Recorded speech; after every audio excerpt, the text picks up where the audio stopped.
السلام علیکم ورحمۃ اللہ وبرکاتہ۔ الحمدللہ رب العالمین، نحمدہ ونصلی علی رسولہ الکریم۔ اما بعد، قال اللہ تعالی فی شان حبیبہ ان اللہ وملائکتہ یصلون علی النبی یا ایھا الذین آمنوا صلوا علیہ وسلموا تسلیما۔ اللہم صل علی سیدنا نبینا شفیعنا حبیبنا مولانا محمد وبارک وسلم۔ الحمدللہ ثم الحمدللہ، اللہ تبارک و تعالیٰ کے فضل و کرم سے آج یہ ہمارا 143واں درس ہے، یعنی 143، اور آج ہم سورہ بقرہ کی 2 آیتوں کی تلاوت کا شرف حاصل کریں گے اور اس کا ترجمہ اور تفسیر مختصر بیان کریں گے۔ 2 آیتیں سورہ بقرہ کی 229 اور 230 ہیں۔ آپ جانتے ہیں کہ طلاق سے متعلق یہ آیتوں کا نزول عمل میں آیا اور اسی کے تعلق سے گفتگو جاری ہے۔ فاعوذ باللہ من الشیطان الرجیم، بسم اللہ الرحمن الرحیم۔ الطلاق مرتان فإمساک بمعروف أو تسریح بإحسان ولا يحل لكم أن تأخذوا مما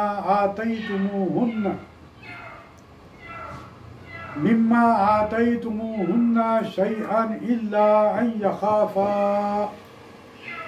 يخافا ألا يقيما حدود الله، فإن خفتم ألا يقيما حدود الله فلا جناح عليهما فيما افتدت به، تلك حدود الله فلا تعتدوها، ومن يتعدى حدود الله فأولئك هم الظالمون۔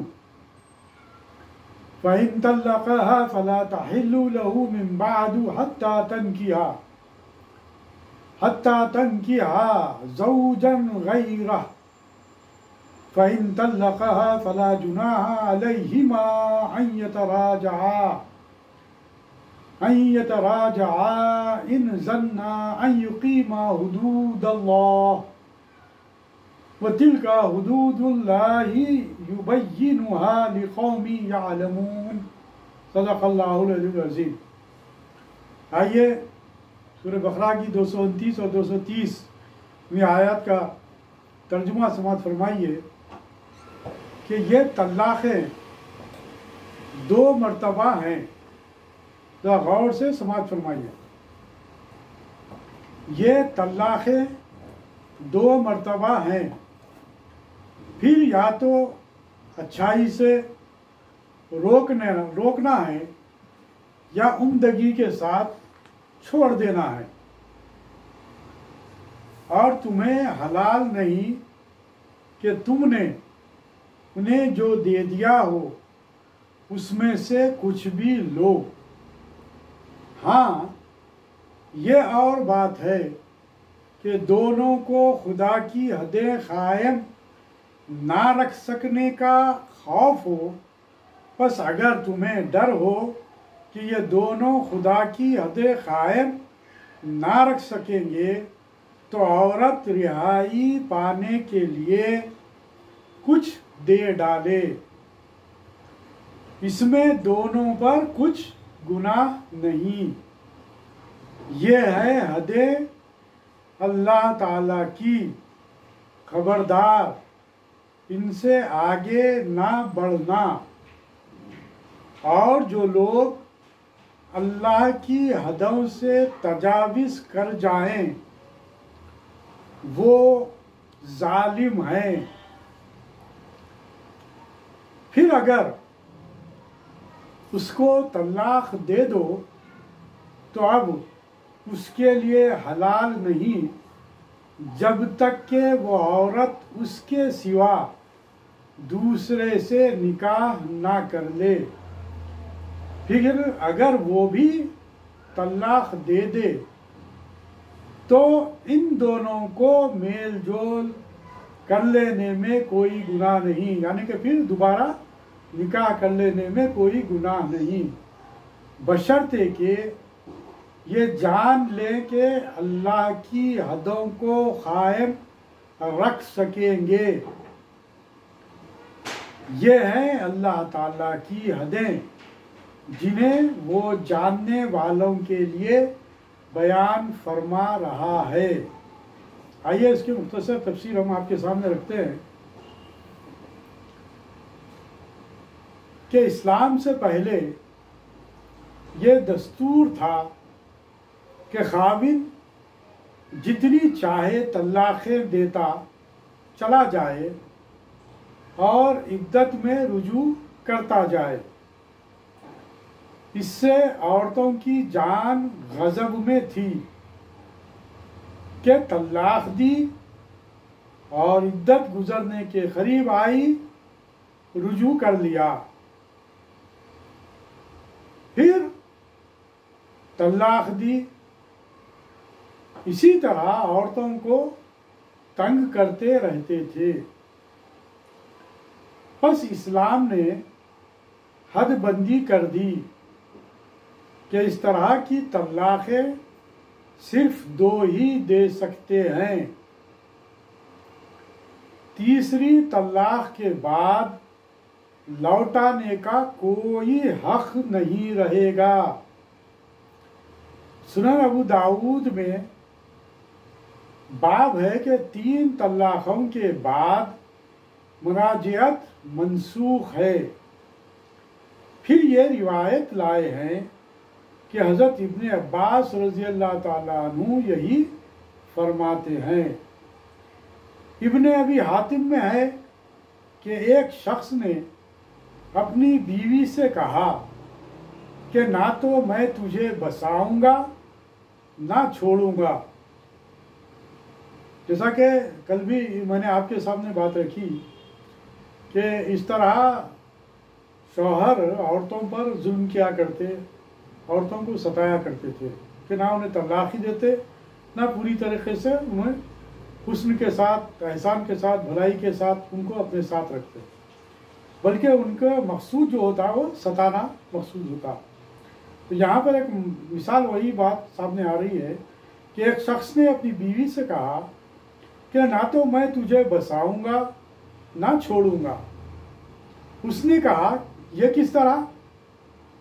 کہا طلاق دے دوں گا اور عدت ختم ہونے کا وقت آیا اور رجوع کر لوں گا، یوں ہی کرتا چلا جاؤں گا۔ وہ عورت حضور کریم صلی اللہ علیہ وسلم کے پاس آئی اور اپنا یہ دکھ رونے لگی۔ اس پر یہ آیت مبارکہ نازل ہوئی۔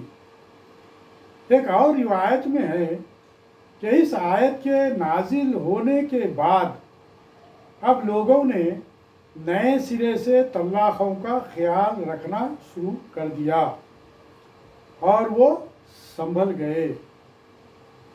اور تیسری طلاق کے بعد اس خاوند کو لوٹا لینے کا کوئی حق حاصل نہ رہا، اور فرما دیا گیا کہ 2 طلاقوں تک تو تمہیں اختیار ہے کہ اصلاح کی نیت سے۔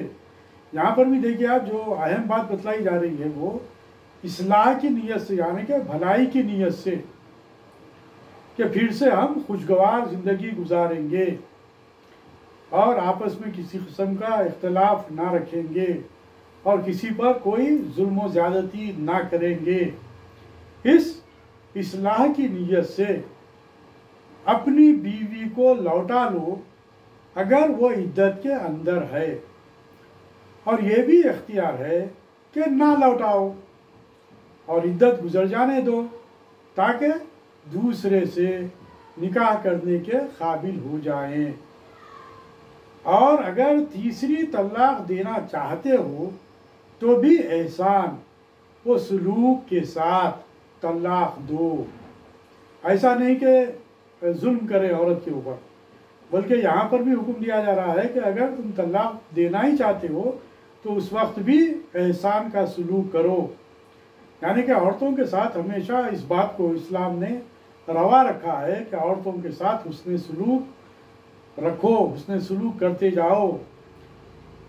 اگر تیسری طلاق دینا چاہتے ہو تو بھی احسان و سلوک کے ساتھ طلاق دو، نہ اس کا کوئی حق مارو، نہ اس پر کوئی ظلم کرو، نہ اسے ضرر و نقصان پہنچاؤ۔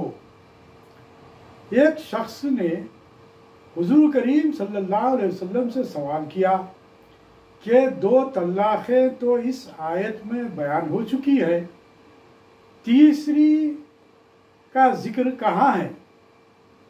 آپ صلی اللہ علیہ وسلم نے فرمایا، او تسریحم بِإِحْسَان میں جب تیسری طلاق کا ارادہ کرو تو عورت کو تنگ کرنا، اس پر سختی کرنا تاکہ وہ اپنا حق چھوڑ کر طلاق پر آمادگی ظاہر کرے، یہ مردوں پر حرام ہے۔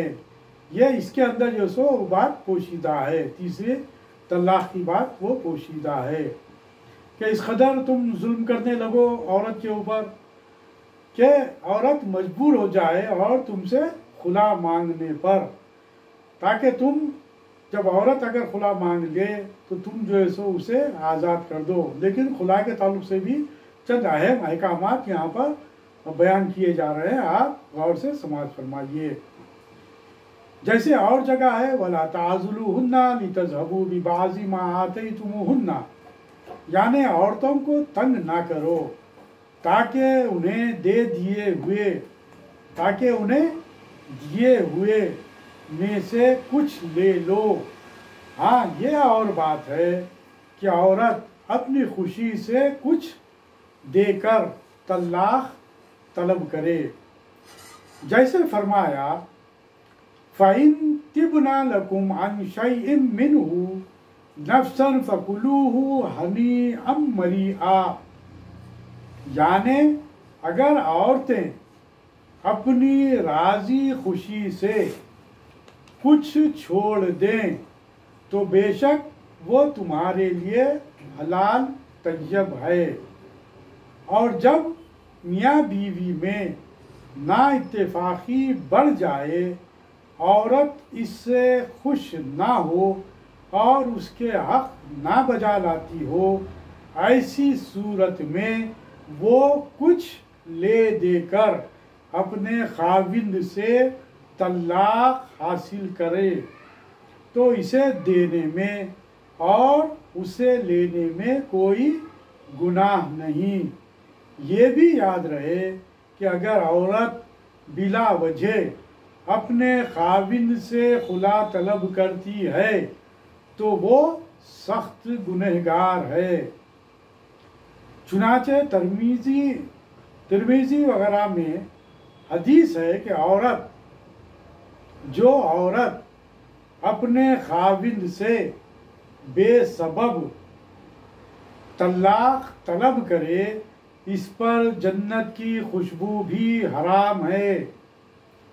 اور روایت میں ہے کہ حالانکہ جنت کی خوشبو 40 سال کی دوری سے آتی ہے۔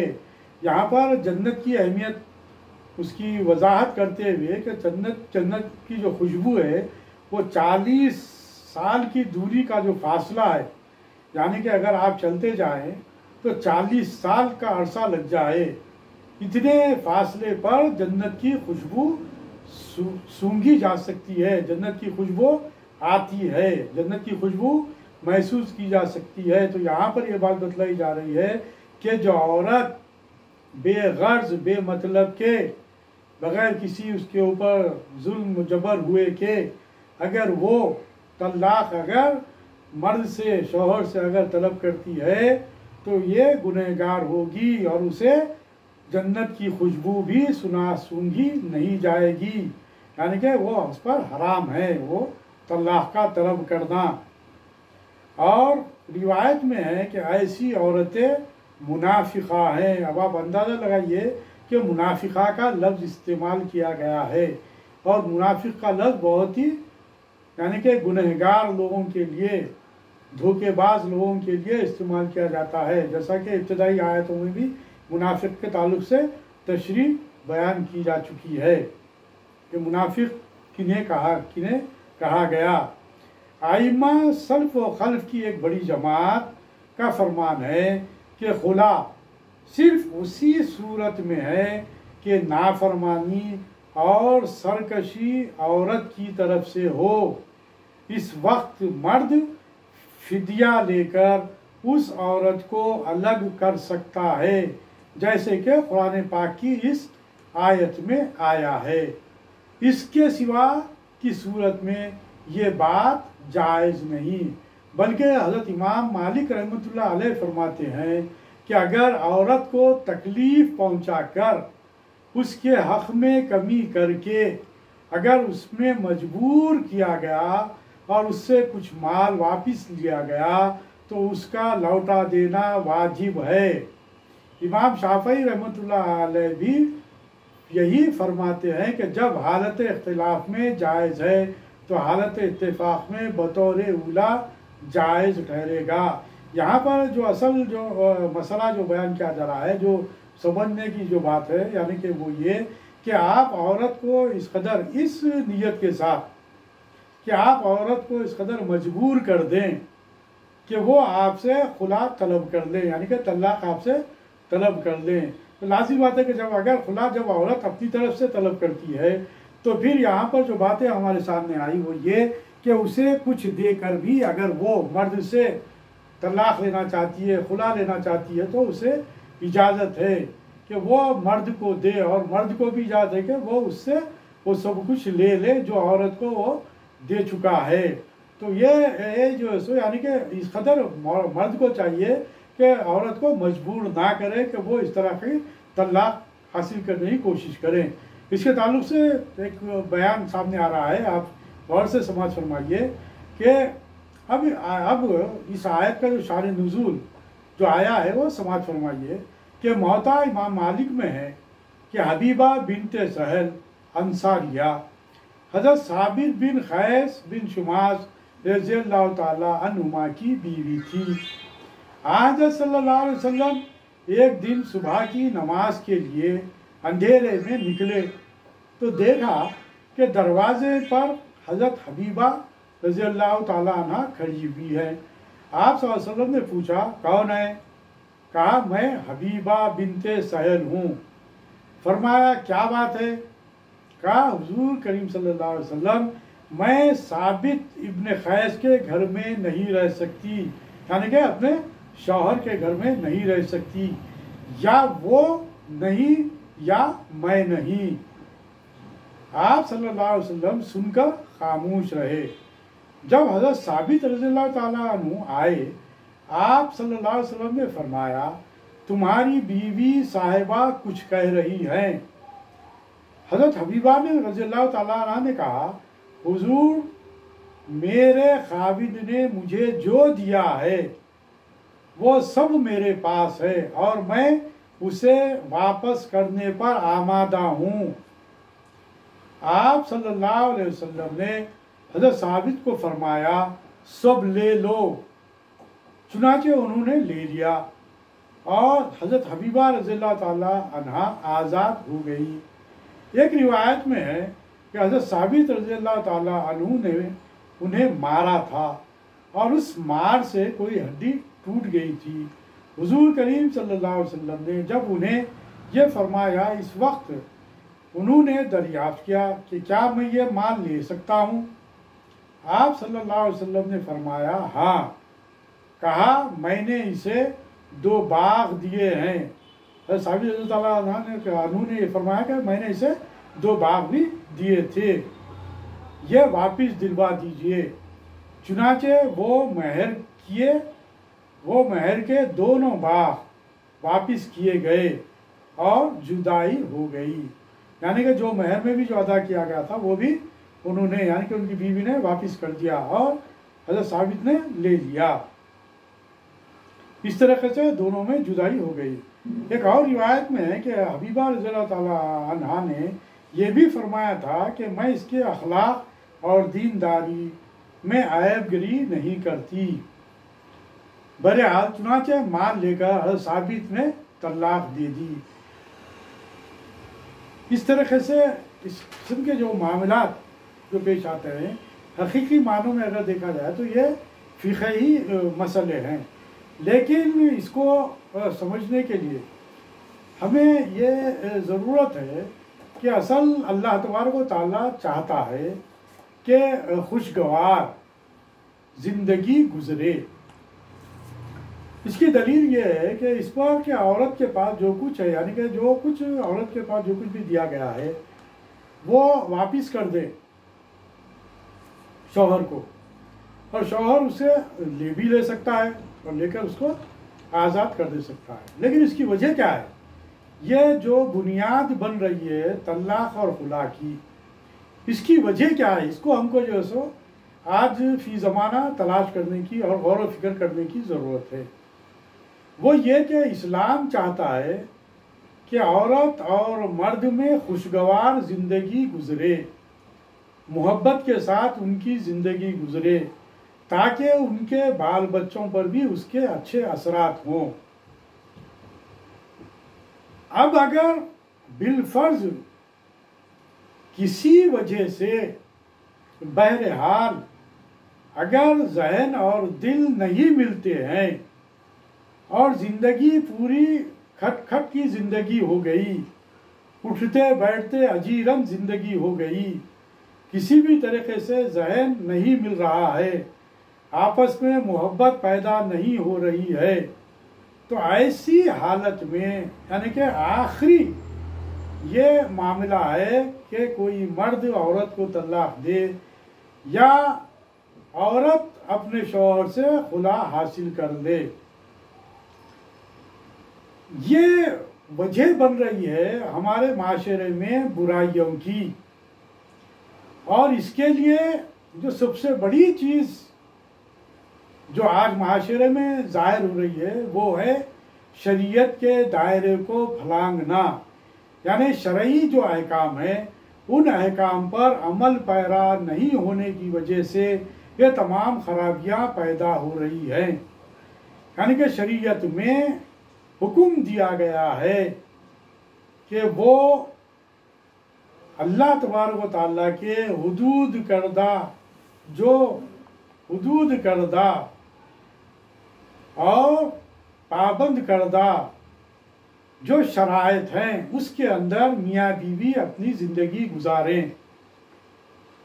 شوہر کی خوشی کا خیال رکھنا ہر عورت پر لازم ہے، اس لیے کہ جیسا کہ حدیث شریف میں بھی یہ بات آتی ہے کہ سرکار دو عالم صلی اللہ علیہ وسلم سے صحابہ کرام نے کہا تھا کہ یا رسول اللہ ہم فلاں ملک میں گئے اور وہاں کے ہم دیکھے کہ بادشاہ کو وہاں کی رعایا سجدہ کر رہی ہے۔ وہ تو ایک علاقے کا بادشاہ ہے تو اس کو اس کی رعایا سجدہ کر رہی ہے، جبکہ آپ تو رحمتاً للعالمین ہیں، ساری دنیا کے لیے آپ کو نبی بنا کر مبعوث کیا گیا ہے اور آپ ہماری نظر میں سب سے افضل اور اعلیٰ ہیں، تو کیا ہم آپ کو سجدہ کرنا چاہیں تو کیا ہم سجدہ نہ کریں؟ ہم چاہتے ہیں کہ ہم آپ کو سجدہ کریں۔ اس وقت سرکار دو عالم صلی اللہ علیہ وسلم نے کہا کہ سجدہ کرنا اسلام میں منع قرار دے دیا گیا ہے، کسی کو بھی سجدہ نہ کرے، نہ نبیوں کو نہ نبیوں کی مزارات کو، یہاں تک کہہ دیا کہ آخری میں اس کے بعد یہ کہا آپ نے، یہاں پر اب آپ اندازہ لگائیے کہ جو حکم دیا گیا کہ اگر سجدے کا حکم ہوتا تو میں یہ حکم عورت کو دیتا، بیوی کو دیتا کہ وہ اپنے شوہر کو سجدہ کرے۔ یہ حکم بیوی کے تعلق سے یہ حکم سرکار دو عالم صلی اللہ علیہ وسلم نے بیان فرمایا۔ پھر دوسرا حکم ہمارے سامنے یہ آتا ہے سرکار دو عالم صلی اللہ علیہ وسلم کا کہ تم اپنی بیویوں کا حق ادا کرو، اپنے بیویوں کو خوش رکھنے کی مساعی کرو، ہر طریقے سے خوش کرو، جیسا کہ گزشتہ آیات میں بھی یہ بات ہمارے سامنے آئی کہ حضرت ابن عباس رضی اللہ تعالی عنہ نے یہ فرمایا کہ میں یہ چاہتا ہوں کہ میں بھی اسی طریقے سے خوش لباس رہوں، اسی طریقے سے اپنے آپ کو بند سوار کر رہوں، جس طرح میں چاہتا ہوں کہ اپنی بیوی کو دیکھوں تو مجھے خوشی حاصل ہو، اسی طرح میں بھی بن سور کر رہا ہوں کہ میری بیوی مجھ سے راضی رہے۔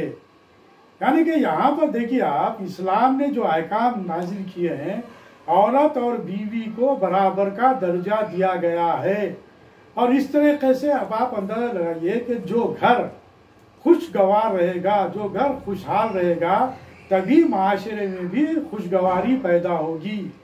معاشرہ خوشحال رہنا، معاشرہ برائیوں سے بچنا، تو لازمی بات ہے کہ گھر خوشگوار رہے۔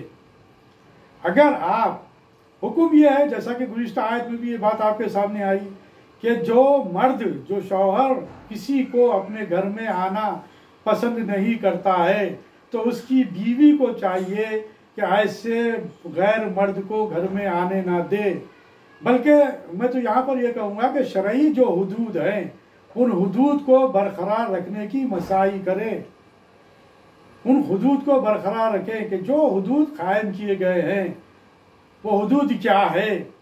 آپ ہم سبھی اس بات سے بخوبی واقف ہیں کہ عورت کے لیے، بیوی کے لیے دیوروں سے بھی پردہ کرنے کا حکم ہے۔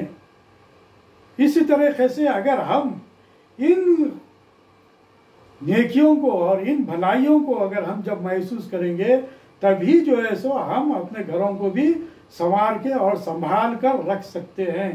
آج ہو یہ رہا ہے کہ سب سے بڑی جو غلطی ہو رہی ہے، دوست احباب گھروں میں آ رہے ہیں اور دوستوں کے بیویوں کے ساتھ ہنس رہے ہیں، بول رہے ہیں، اٹھ رہے ہیں، بیٹھ رہے ہیں، بات کر رہے ہیں، جس کی وجہ سے سماج میں یہ برائیاں پیدا ہو رہی ہیں۔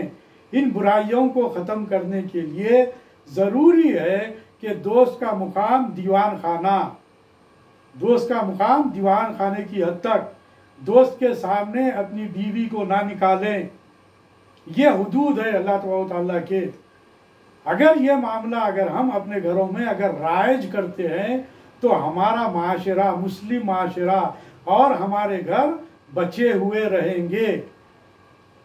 تب نہ تو طلاق کی نوبت آئے گی، نہ خلا کی نوبت آئے گی۔ طلاق اور خلا کی نوبت ان تمام سماجی برائیوں کی وجہ سے پیدا ہوتے ہیں۔ نفسانی، غیر جائز، ناجائز خواہشات کی وجہ سے یہ تمام خرابیاں ذہنوں میں پیدا ہوتے ہیں، تو ان سے ہم کو بچنا چاہیے۔ اور آخر کار جب ہم ان چیزوں سے بچنے کی کوشش نہیں کریں گے تو سمجھیے کہ بہرحال ہم خسارے میں رہیں گے، کیونکہ اللہ تبارک و تعالیٰ ہماری فطرت سے واقف ہے اور ہماری فطرت سے واقف ہو کر ہی وہ یہ احکام نازل کیا گیا ہے۔